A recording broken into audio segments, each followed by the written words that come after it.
kayo kaya ang suntukin sa likod ng ulo?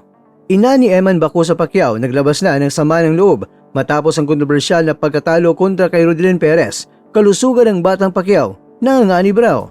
Hindi na itago ng ina ng sumisikat na boksingero na si Eman Bacosa Pacquiao ang kanyang labis na pag-alala, galit at pagkadismaya matapos ang naging resulta ng kontrobersyal na laban ng kanyang anak laban yan kay Rodilyn Perez. Sa isang emosyonal na payag, binigyan din ng ina ni Eman na hindi makatarungan ang naging takbo ng laban at nalagay sa matinding panganib ang buhay at kalusugan ng kanyang anak dahil sa mga ilegal na patama ng kalaban na hindi umano napansin o nabigyan ng kaukulang aksyon ng referee.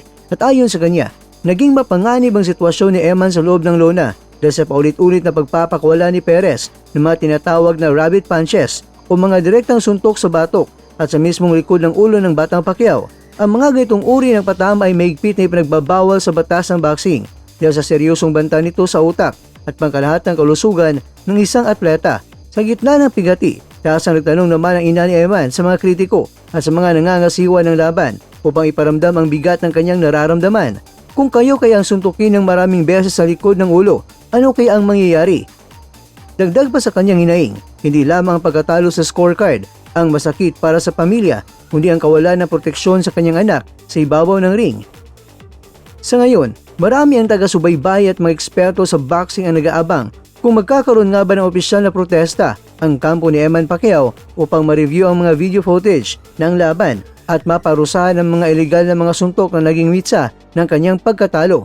Pero good news naman mga kwento dahil may trilogy na ang laban ni Eman at ni Perez. Laki na yan kasi mayroon nang na-cover sa amin. Offer. Oo. 300,000. Ano ba? Trilogy. Pangatlong laban nila. Samantala, magsayo, nagpabugbog kay Jimwell Pacquiao para ituro ang teknikal na depensa at atake ng kalaban. Sa kabilang banda ng mundo ng boxing, patuloy naman ang pagpapakita ng solidong suporta at brotherhood sa pamamagitan ng mga Pilipinong boksingero sa isang kamakailan na video na kumakalat ngayon sa social media platform. Sa post ni Coach Marvin Sumudio, ipinakita ng dating kampiyon ng mundo na si Mark Magnifico Magsayo ang kanyang kakaiba at matinding pamamaraan at paggabay sa panganay na anak ni Manny Pacquiao na si Jimwell Pacquiao. Sa naturang pagsasanay, hindi nag-atubili si Magsayo na gamitin ang kanyang sariling katawan upang magsilbing punching bag at aktwal na nagpapabugbog sa loob ng ring habang suot ang mga protective gear. Ang layunin ng matinding drills na ito ay upang maranasan at maunawaan ang gusto ni Jimwell kung paano pumosisyon, sumuntok at bumasa ng galaw kapag ang kalaban na nagsisimula ng umatake nag-agresibo.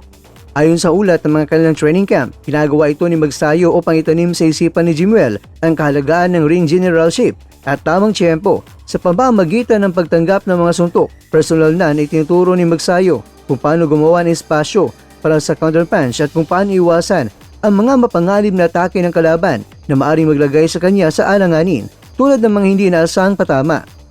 Mga kakwento, umanga ang mga maraming netizens at mga boxing analyst sa dedikasyon ni Magsayo na iangat ang antas ng boxing ni Jimwell habang ang pamilya ni Eman Bacosa Pacquiao naman ay kasalukuyang dumadaan sa pagsubok dulot ng kontrobersyang medikal at teknikalidad sa ring. Ang kampo naman ni Jimwell ay patuloy na nagpapalakas sa ilalim ng gabay ng mga subok na kampiyon upang masiguro na handa na at ligtas sila sa bawat pagsabak sa lona. Kaya naman, good luck sa mga paparating na laban ng ating mga mandirigma.